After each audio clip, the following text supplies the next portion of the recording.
Hey folks, so we'll have to pick up from yesterday.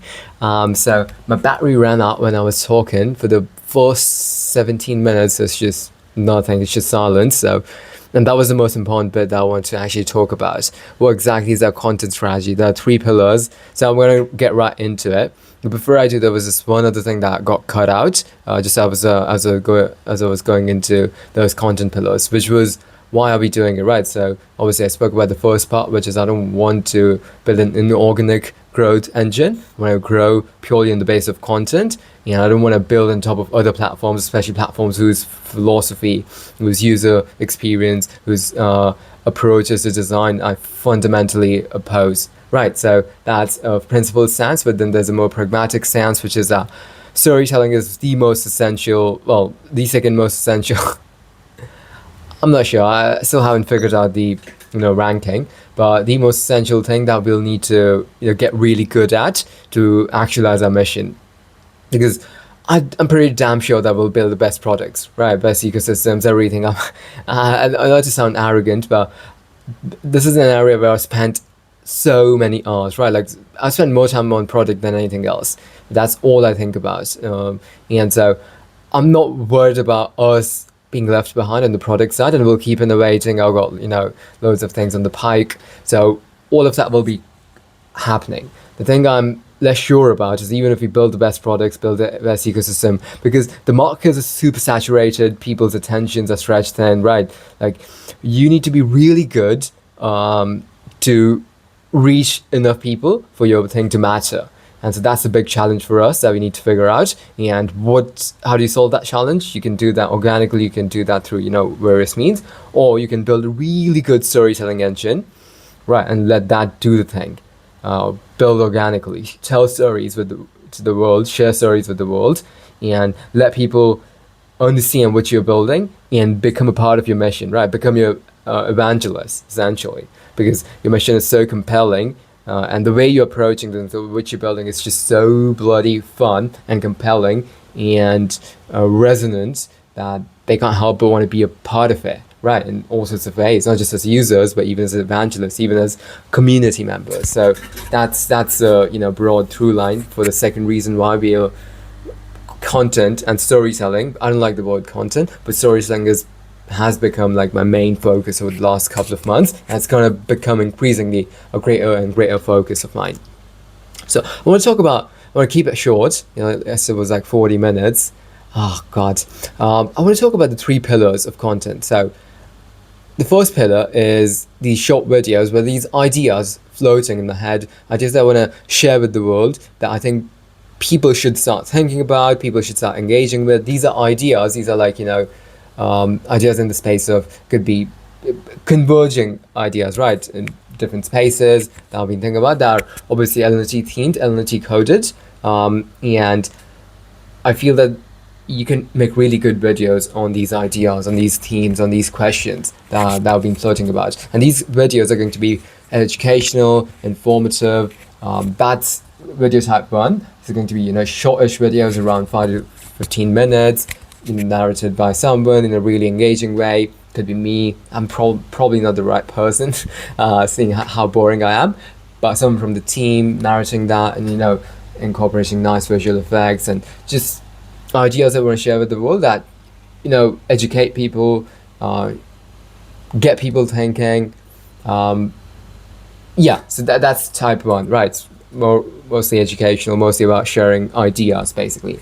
Then content pillar type 2, this is the one that I'm most excited about. I'm actually equally excited about content pillar 3, but we'll get to it.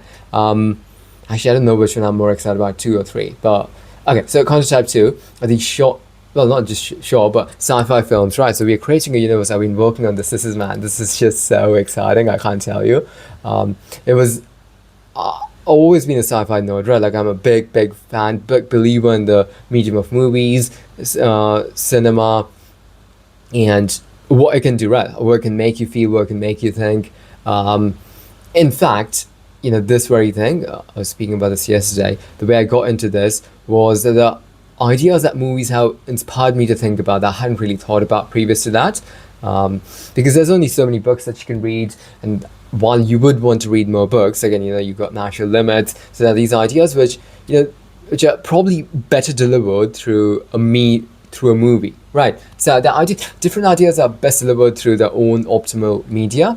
Some could be through short videos, some could be through movies, some could be through podcasts, right? So it's all about a mix, and which is why we've got these three main content pillars. So one would be, we'll get to that. We'll recap all of that in a bit, but that's the general idea, right? So we're creating these sci-fi films, and we'll be using AI heavily. But these are not AI creators; these are going to be hybrid humans, hybrid AI films. So actors will be humans, faces, everything will be humans, but a lot of the stuff, for example, background, sound effects, a lot of the stuff, even one human could play multiple characters, so we know how to get multiple characters, while the expressions themselves could be human, costumes, etc., could be AI, right? So you can do a lot. There's a lot of experimentation. You can overlay different visual styles onto, so it could be just you, right? You could, let's say it's me and 3-4 people in the movie, but we could literally make a movie with like 20 people in that particular movie, right? This is just an example.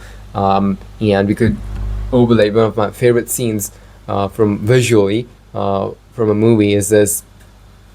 Actually, there's two, and both are very similar. One is from Everything Everywhere All at Once, and there's a scene where they kind of go through multiple universes, and each of these universes have got their own distinct visual style, visual flair, right? But the more pronounced way of this is this scene in The Multiverse of Madness, which is literally the movie I watched previous to this one on that very same day. And in this movie, you got Doctor Strange and that America Shabbos go through multiple universes, and they're literally in one universe they're animated, another one that some like the Van Gogh style, etc. Right? So you got them going through these different visual styles, and I remember someone creating an ad like this, or it was just a fun video. I think the guy who is working on Google Omni will share the video of the sort. So you can just play around a lot with movie making tools now, right? And you can make the best movies at a fraction of the cost that would have cost you. So this new modality, and because I'm a part of when I was a kid, one of the things I wanted to do was to make movies, right? Be a director, because I had so many ideas I wanted to bring to the world, and obviously those ideas were very boring to my current present self, because it would have been very amateurish, right? As obviously, I mean, I didn't know too much back then, but now I think I've got much better ideas, much better storyline scripts. I've been working on that. Obviously, I'll keep working on that. And there are so many ideas that there's this thing that if there's something in the world that you want to see and it doesn't exist, then you have a duty to bring that to the world, a duty to yourself, a duty to the other people who might want to see the same thing, but they otherwise will miss out on that, right? So that's kind of what we're doing, and.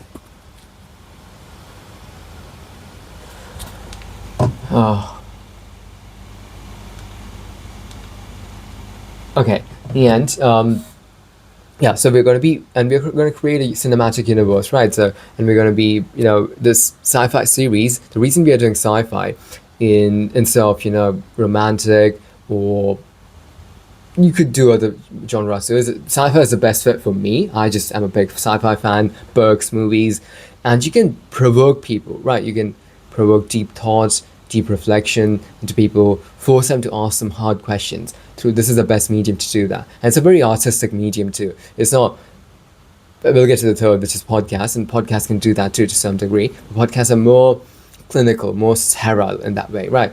In movies, you have space to experiment, to add your own taste, your own flair, your own personality, your own, you can do a whole lot, right, with movies, right? Like you can just play around a lot with a lot more ideas, and you can do it in lots of different. Again, it's a canvas, right? It's an infinite canvas, so you can do a whole lot. And as I said, like I've been a big fan of sci-fi, and I've seen it compel me to some really difficult places and questions, and because it's done that for me, and it's done that for. I'll give you the example, right? Recently, just a month back, I watched this movie which rekindled the love that I have for sci-fi films, Project Hail Mary, right? And in this, there's another reason why we're going to do sci-fi films. We want to inspire people, right? We want to show people possibilities of the future, of how AI could be this catalyst for the greatest phase in human history, the greatest accelerant, the greatest catalyst, right? What it could do for people on a daily basis, in their daily life, as a coach, as a, personal matchmaker, companion, best friend, etc. Right? All these different things that AIs are going to be in our lives. How we're going to incorporate AI. So we are going to build this universe in the near future, or some of these things are going to be people can easily imagine the near future. And near future is also the best way for us to kind of to accomplish the goals that we have, which is to make that future possible. If it was very far future, that wouldn't be as much fun because it's very remote, it's very alien, and there's not enough at stake, right? Like, okay, we've got like 100 years to go before that thing comes about, that time comes about. So there's a lot of we can take things slow, but if there's a vision that we are painting, and again, this is not just to paint a utopian picture, by the way. It's not just to paint a picture of everything being perfect, but it is a picture of inspiring hope, right? So Project Hail Mary, that's actually a really good film example. I was crying, like I'm an old soul, but I was crying like a baby, like a child in that movie throughout many scenes. And I was wondering about that, obviously, after the movie. And it's because that movie has this purity to it, right? It's got this naivety to it. It's got this message of warmth and affection, which is another part, right? A lot of the sci-fi I've consumed, it lacks this. It's very sterile. It's very cold. Human warmth and affection are missing from most of the sci-fi I've consumed, and I always notice that, especially now since I think a lot about human relationships and the beauty of them, the warmth of them, the absolute joy of them. I want to bring that to sci-fi movies, right? I want to bring that warmth. And Project Hail Mary, my gosh, like God, I don't say this too often, but it's not really. It's more of a joke. It's an infinite sum world that we live in. But man, there are some movies and there are some ideas and there are some things that you see in the world, and you feel this way because you might have had a seed of it, like even products, etc. And you're like, God damn it, I should have been the one to come up with it, right? And it's not so much an ego thing; it's more of a, had you actually put in the efforts, right? Because Project Hail Mary is actually a really good example of that, because there are a lot of these underlying threads that I had in some of the stories I was writing when I was writing like a few years back. And it's a kind of movie that, again, there's so many movies that you can tell, which would be thematically, I wouldn't say convergent to it, but resonant, not similar, but kind of, drawing from inspiration, right? And everything, like, even Project Hail Mary, The Martian, Interstellar, etc. Every single director, every single writer, they've drawn inspiration from everywhere, right? So you shouldn't feel guilty to draw inspiration. The best artists, they know, the best creators, the best directors, the best writers, they know how to repackage all of the inspiration that they have taken in from the world in a way that is uniquely them, right? And that brings something new to the world.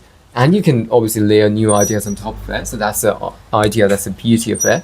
But yeah, Project Hail Mary, right? Like I was crying because of the theme of friendship, right? We're forgetting just how beautiful human relationships are. Like I watched, Project Hail Mary was the first movie I'd watched in a while. The last movie I'd watched since before that was, oh god damn it, this was the worst movie I've watched in a long time. Mission Impossible 7, The Final Reckoning. I was like, how can you make a movie so bad? And then the movie I'd watched before that one was Napoleon, which is, again, it's just so bloody bad. And these are pretty big movies, right? Like, they're supposed to be really good. And the movie I'd watched prior to that was Mission Impossible. So I haven't, as you can see, even though I'm a big fan of movies, I haven't been watching a ton of them. Because it's just so disappointing, right? Like, so again, like the movies that you want to see in the world, make those movies, right? Like this is what we're going to do. And again, we're going to, some of those movies, and we can play around a lot, right? Because we are not making movies for the theater, for the cinema hall. We'll find good delivery mechanisms. One of the things that we'll want to do later on, once we have LNT community spaces, is we'll like create theaters within these spaces, right? So people can have this communal theater experience, because I personally don't like a lot of people when I'm watching a movie in the theater, but some people love the energy, right? And if you can bring that kind of a thing because people are going to make movies on their laptops, and those movies are going to be better than Hollywood movies. And the question is, how do you get those better movies to the cinema hall when a business model that supports that doesn't exist, right? So some cinema halls, they will, be open to these new kinds of arrangements where if you are this creator, if you're this director, Kane Parsons, actually, I was reading about Backrooms, which is a really good concept. This guy, he is 20 years old. Jeez, Jesus Christ, man. And he's, again, like the idea is very boring to me, at least, right? Like some of you might find it liminal spaces, and it's not like narratively he's doing a ton with that. It's not like you've got some really interesting characters, etc., interesting dialogue. It's just everything is more about the atmosphere in that movie, in his series, than actual idea content. And again, there's a lot of psychological stuff that you can overlay on top of it, and different people have different interpretations. But I mean, like you can overlay anything on top of anything, right? You do want to have enough meat and bones for people to enjoy, and then you also want to have a huge expanse on top of it where people can add their own interpretations, etc., right? So you don't want to have it be so sparse that there's nothing much that you're doing to it, right? Anyways, Kane Parsons, he was this YouTube guy, and he brought this movie to life with some pretty big actors. 20 years old. And so that could actually, be, and he shot the entire film in 20 days.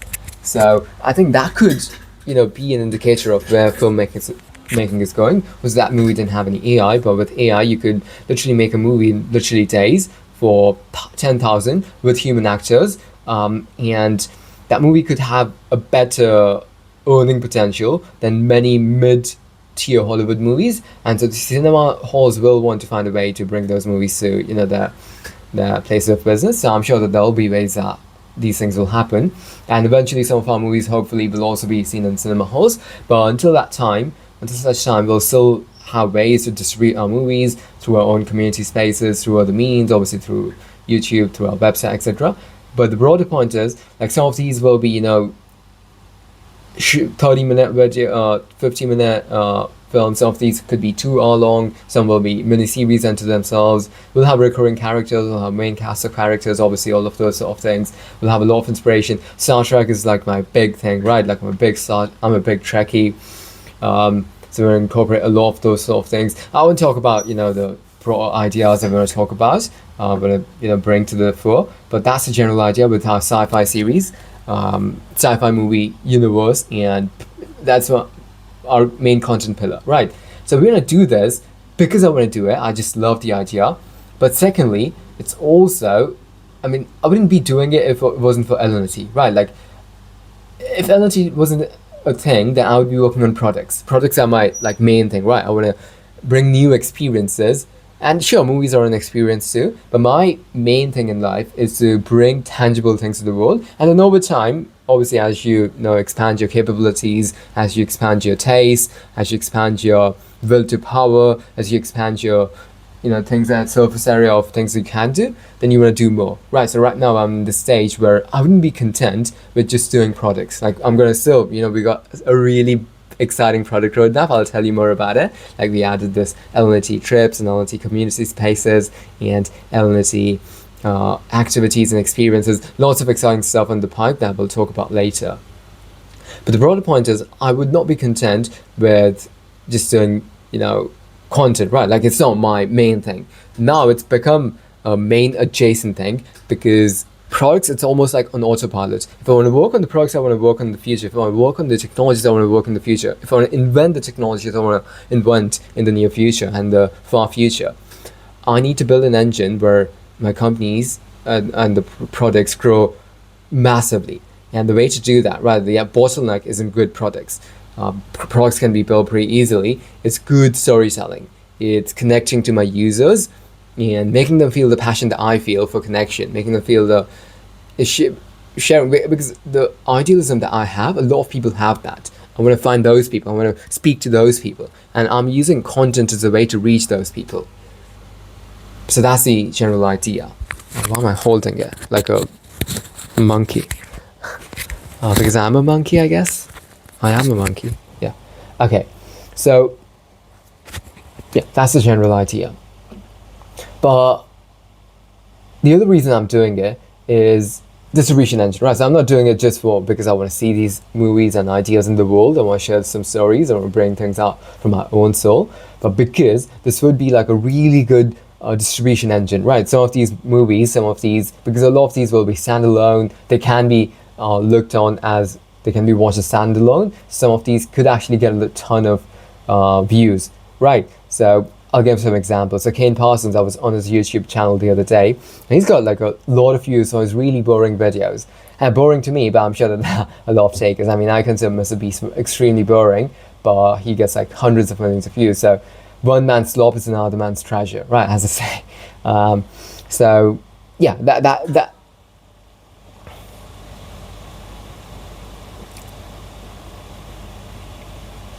Where was I? Yeah. So, God damn, where was I? Oh yeah.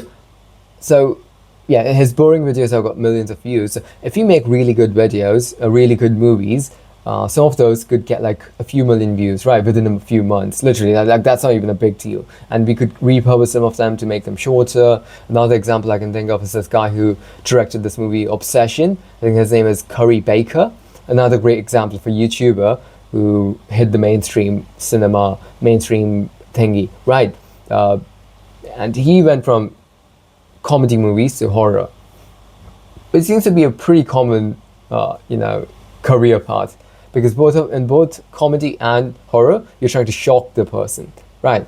So someone who's good at comedy, they know how to elicit shock, and that's the main skill that you need for horror movies.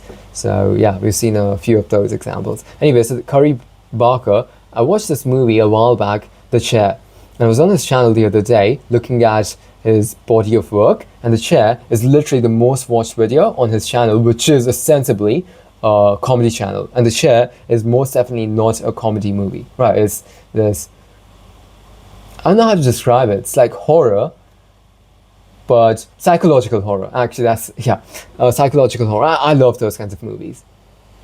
They leave you in a very uncomfortable state, right? They make you question a lot of different things. So I love that particular genre of movies. But anyways, that's got a few million views. So again, if you can create good movies, and I'm not great at movies, right? Like this is the first time I'm going to be doing this really in any real sense. So I'm obviously assembling a team, but I'm also counting on myself because the skill that I want to get the best at, I wouldn't be the best at it by any stretch of the imagination, but the thing I want to get best at in terms of my own skill sets, beyond technology, is storytelling, right? And I'm so bad at it, like you wouldn't believe. I think I've spoken about it in the last conversation, so I'm not going to rehash the points, but I'm atrociously boring, right? I don't have the riz, and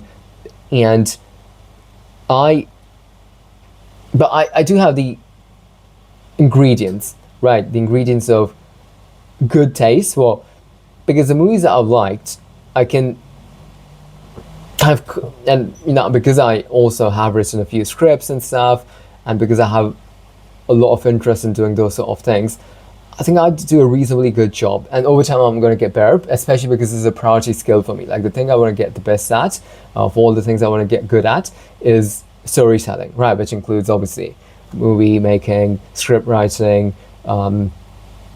potentially acting. I'm not sure about that, but we'll see. Yeah, so yeah, that's going to be a huge part of our thing. And then the third pillar, I mean, it's going to be podcasts. So I'm a big podcast fan, like big fan. I got into podcasts a long while back, and probably I spend on average, today I spend like 2 hours, 2 to 3 hours, 2 hours ish. But there was a time when I used to cycle for 2 hours a day, and I used to listen to podcasts and audiobooks. Like, used to listen to them, like, probably would spend 4 hours listening to podcasts, right? I just love that medium because it's just so potent. But, back in the day when you wanted to receive distilled wisdom or distilled information, you used to read books. And while I love reading books, I just don't have that space. I haven't had that space for a long time, that mental space. And this is me just making excuses. But, you gotta, it's much better to find something better than not do that thing at all, right? So podcasts are a distilled version, especially If you listen to the best podcasts, the kind of podcasts I listen, I'm not talking about true crime and entertainment podcasts. Like my genre of podcast, a podcast where you got someone who spent years thinking about this particular subject, right? And you got this really good interviewer who's asking them questions about this particular field of their study, and they're going deep. They're going to really, really deep, attacking the problem from various angles. So like those conversations, right? Like some of my favorite podcasts have been 5-6 hour long conversations. And I also love podcasts as a medium because I always wanted to start a podcast, right? So again, just like sci-fi movies, I've been wanting to start a podcast since a while. One, because when I speak with some friends, we tend to go really deep, right? Like we spend hours talking, like 3, 4, 5. The longest I've had is like this 11-hour conversation with a friend of mine. And it's not like even we hadn't caught up in a while. We had literally spoken a few days back, but we really got into certain ideas, and I did not sleep until 7 in the morning because the conversation was so engrossing, right? And that's the power of conversation. So what are podcasts? Podcasts are these distilled conversations. People call gossip podcasts. Like that's not podcast in my book. Again, sure, if it's for you, it's for you. Don't want to yuck someone else's yum, I guess. But for me, podcasts, well, anyways, obviously I'm biased, but for me, the best of podcasts are these distilled conversations where people are going really deep and really high and really low and really broad. And they're covering so much ground, and you're getting a sense of this person's worldview, right? Like, so I'll give a couple of examples. Stephen Wolfram, right? One of my favorite thinkers. Like, seriously, man, that guy, he's a genius, right? And you hear those people, and you're like, you get a few high-level thoughts, right? Like, how can a human being be so smart, right? Like, the breadth of knowledge that he has, right? And the depth.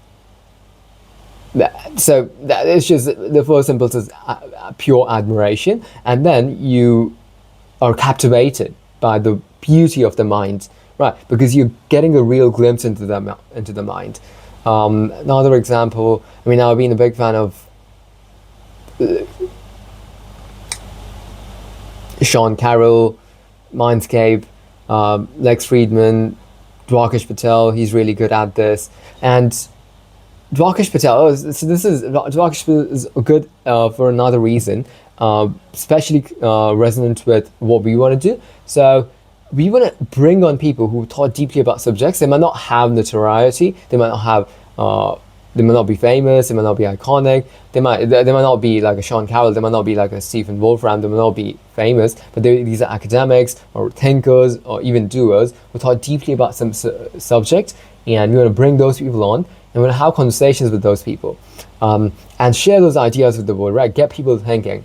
And the reason I want to do podcasts right now is that the space, again, it's like millions of podcasts, just like there are millions of movies. But the reason we want to do these things is that I see a wide gap for the kinds of content that we want to put out into the world, both on the short videos, content pillar 1, sci-fi movies, content pillar 2, the kinds of movies I want to see, they don't exist. And I'm pretty sure that there's a market.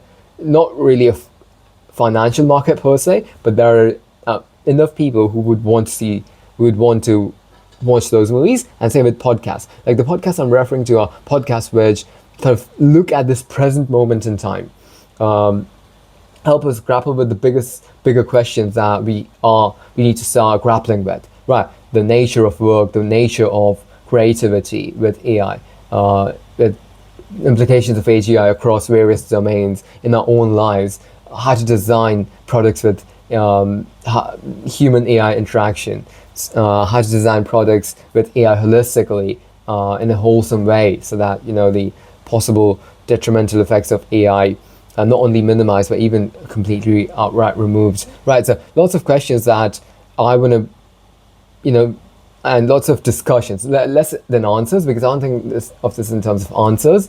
I think of this more in terms of seeding deeper questions, seeding deeper discussions, and finding deeper ways of looking at a certain problem, certain questions, and certain themes and subjects, such that people have these tools of thought, right? These frameworks, these models to help them think more effectively about the transition.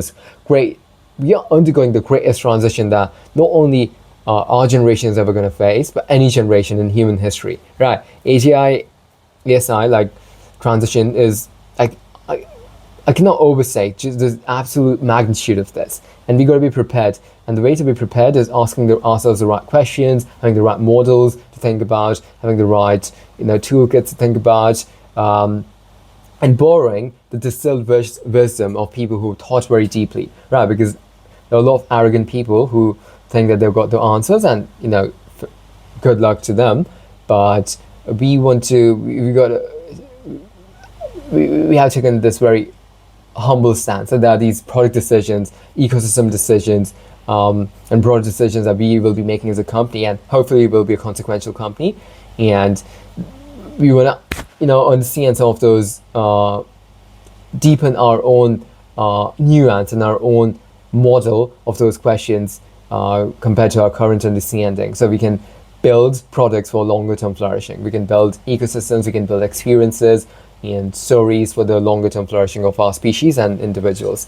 So those are the things that we want to grapple with. So that's obviously selfish, but you're always going to do things for a selfish reason, right? But there's so much utility that that this can bring to people, and again, all of our conversations are going to be like that. But some of those conversations is going to be utility for L&T itself, but all these content pillars, they will have non-L&T components to them. Like, you'll still be able to glean and derive so much value from all of these three pillars without you, even if L&T was not for you, even though it'll most likely be for you if you engage with any of our content, you'll still derive so much value from it.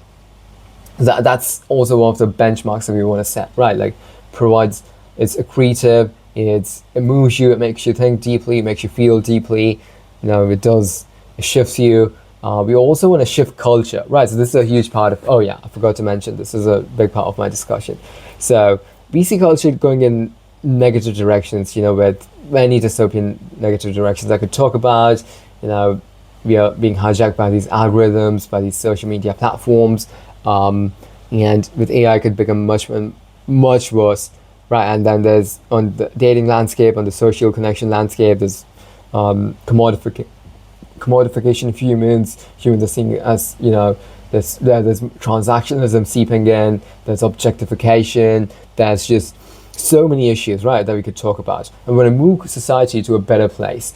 And the way you do that, right, at the end of the day, we are moving, whether we like it or not, by the culture, by the content we consume, by the stories we consume, by the ideas we consume. So we're going to seed good ideas that inspire people, that empower people, that move people in a direction that is good for the longer term flourishing and for the longer term flourishing of our species. So that's, again, one of the main objectives of our content. Anything else we need to discuss? I can't think of. I'm sure there's loads of other things I could discuss, but it's 33 minutes, and we've already gone overboard. So I think I'll probably call it